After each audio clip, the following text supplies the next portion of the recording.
Yep, it's almost Christmas, so I decided I'd start this channel with a Christmas themed video. So here we have a snowflake, bonus points here if you know which one it is, a fireplace made with a fire simulator I made myself, and a cookie for Santa. As some of you probably recognize, this is a cookie from Cookie Clicker, which I will not be showing because it's not mine, but I do have kind of a Cookie Clicker clone. Here, let me show you. And it's called Square Clicker. So in this game, you click on squares. Kinda dumb, but it was an idea I had a while ago, so I decided to implement it. And now I'm in too deep and I can't stop programming it. So the main form of making money is clicking on squares instead of clicking on a big cookie, so it's skill-based this time. And if you think I'm clicking on an empty square, think again, because there are different types of squares to click on. There are your regular red squares, like these, which give you some money when you click on them. Then there are these camouflage squares, which are really hard to see, but if you look closely, you can see that the color is slightly different. And here on this tab, we have the upgrados page, or upgrades if you're not so whimsical. And here you can buy upgrades. You unlock more as you level up your squares at Value City, where you improve the amount of money you get from clicking each square. So right now, you get 103 monies from clicking a basic square. Like that. Well, it's round to the nearest 10, but whatever. But after upgrading, you make slightly more money from clicking on it. What fun. Right now, the game progresses too slowly, both due to the lack of upgrades, the weakness of the current upgrades, because the ones you can conceivably reach, each only improve the value of a red square by 50%, and the prices to upgrade the value of a square are too steep. The exact ratio is 1.3. And here in the AP Statistics tab, because I just come up with the dumbest names, it tells you the total amount of money you've made. And see, now it's gone up by 125, which is exactly what you'd expect. And it looks like I've wasted 779 clicks of my life on just the squares, plus who knows how many more on clicking around the tabs, wasted clicks like that. And finally, we have the dollar bill settings page, which is just a reset button so far. Don't worry, I'll prettify it up later. So right now the game's a bit lackluster because two types of squares get old fast. But don't worry, I've foreseen this problem. And when you get far enough into the game, you can unlock multi-squares, which take multiple clicks to break. Right now, they're kind of impossible to get unless you have even less of a life than I do, due to the exorbitant cost. Moving squares, exactly what they sound like. They bounce around squares and they're really annoying to click on. And teleporting squares, which instead of bouncing around one square at a time, use the whole board as their playing field. How rude. And they cost $4 million, which is a whole lot more than we have right now. And yeah, that's the game so far. It loads upgrades from this file.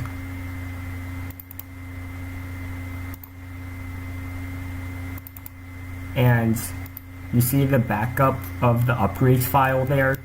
That's because when I was testing the reset button, instead of deleting the save file here, it deleted my upgrades file instead, which was something I overlooked until it was too late. At first I thought that it just wasn't deleting the file, but then it was like, oh no, where'd my upgrades file go? And now I'm stuck with this. On the bright side, it's given me a chance to redo the organization of the IDs, because before they were sequential and it got really difficult to find a specific upgrade. So here's how this file works. Name, self-explanatory. ID for the program to look up. Frankly, I suspect it's not even necessary, but I coded it in and I don't feel like changing it. Dependencies, which is stuff that you need before you unlock this upgrade, so I guess that's where the IDs come into play. So for example, to unlock a third basic square, you need to first unlock the second one, and the dependency is upgrade underscore 100. And similarly, to unlock a fourth one, you need a third one first, and to unlock the fifth one, you need the fourth one. And also, some need level something squares. So level underscore 5 underscore basic means that basic squares need to be upgraded to level 5 at the whimsically named Value City. And no, it's not a furniture store. And I believe those are all the dependencies I've implemented so far. You either need to have another upgrade or you need to have some levels where, wait, no. Amount underscore 1 amount multi-square, which means that you need to have unlocked at least one multi-square to be able to use that. And I believe that is it for dependencies. I plan to add in other upgrades that require you to have a total number of levels or a total number of squares, or one that requires you to have each square be at least level 10, for example. And cost is, because lots of zeros get annoying, I stored them in this notation, 4M, 4 million. And I went a bit overboard with the suffixes, and now you have nothing for plain old numbers, thousands, millions, billions, trillions, quadrillions, quintillions, sextillions, septillion, octillion, novillion, decillions, and undecillions. Now I could add a lowercase d here to represent duodecillions. Well, I suppose this should be the uppercase d and this one lower, but at this point it doesn't matter. And then tridecillions, quatorticillions, and more chances for me to show off my knowledge of large numbers that people never use. And I had to write my own function to parse these prices because, as you can probably tell, there's no built-in function in Python, which is what I use. It's my favorite language. It was my first computer language. And a description, self-explanatory, usually sarcastic and sometimes unhelpful. And an action, click value underscore multi underscore 25. Now this specific action means that multi-squares give you a quarter of their worth when you click them.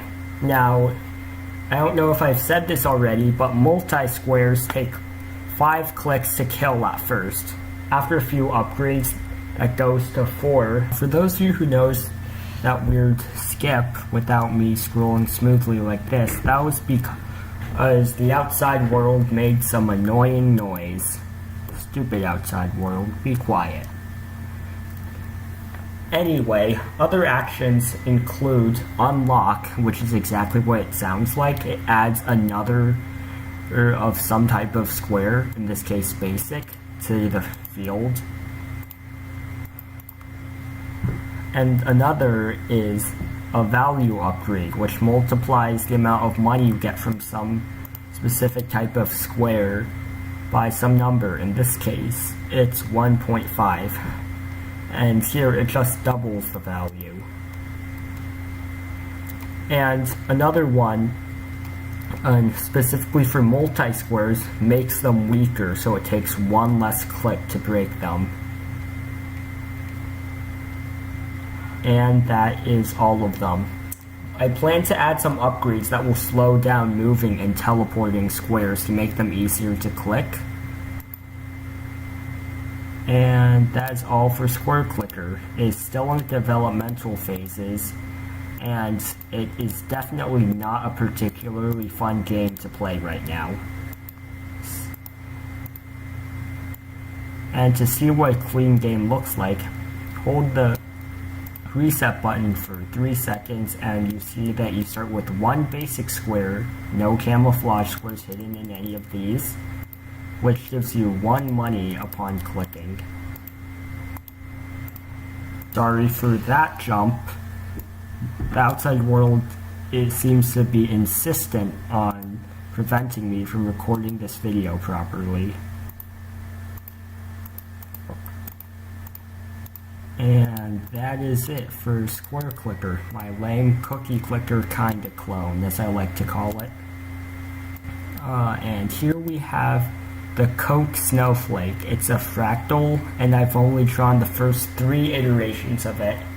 It was something I made back when I was learning to program using the cute little Python turtle module. And if we insist on drawing another layer of it, it'll get more detailed. This may take a while. So let's just leave that running in the background. Here you can see how there are extra spikes, and when it's done, we're gonna have a nice snowflake celebrating Christmas or the holidays or whatever you decide to celebrate. And finally, here's my fire simulator. It's a bit laggy, but at least to me, it kind of looks realistic, although there is no smoke coming out of it. But I suppose I could change these red spots that are bouncing around into a dark gray to make them smoke. And meanwhile, something interesting that I've discovered for the fire simulator is that, so here in the cycle function, which updates the flame each frame, and it calculates it bottom to top, or is it top to bottom? But if I redo this line so that it goes top to bottom, this happens. And now it looks more like rising smoke rather than a fire. Now I have no idea what causes it. I will include the codes, and maybe one of you guys can figure out why, if you're a nerd. But then, so I was thinking about opening up 2 copies of this fire simulator, one with yellow replaced with gray and another normal fire looking thingy down here, so you can have a nice little bonfire with rising smoke. And that's all for my fire simulator, which probably isn't even that good, but and is also extremely laggy. Here you have it, a nice Christmas snowflake. Please like and subscribe. Thanks. Oh my Cthulhu, I hate the sound of my own voice on recording.